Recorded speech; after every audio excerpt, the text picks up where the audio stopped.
I tried to save $50 on movers by rigging a crane and accidentally destroyed a neighbor's car. I hate spending money unnecessarily.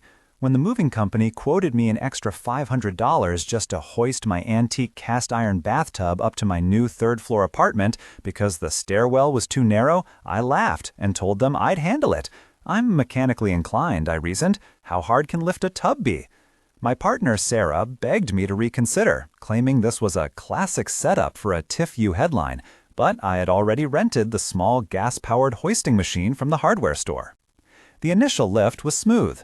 We had the tub secured with industrial-grade straps, and the pulley system was humming nicely. I felt a rush of self-satisfaction, $500 saved, and the tub was halfway up the wall. That's when I realized the antique tub was about 300 pounds heavier than I had mentally budgeted for.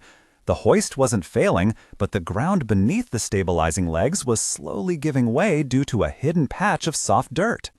Then came the midpoint twist. The whole apparatus didn't collapse backward into the apartment complex, which was my primary fear. Instead, the entire assembly tipped forward and sideways, swinging the massive porcelain-coated projectile out over the parking lot.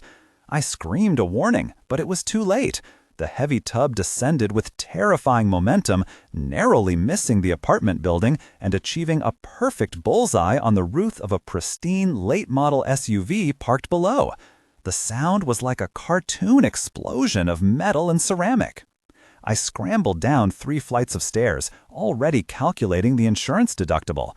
The destruction was total. The tub was in pieces, and the SUV looked like a crushed soda can. As I stood there sweating, a furious, impeccably dressed woman emerged from the building lobby, flanked by my new landlord. The landlord looked at me, looked at the ruined SUV, and then looked back at the woman and sighed. She then revealed the final crushing twist.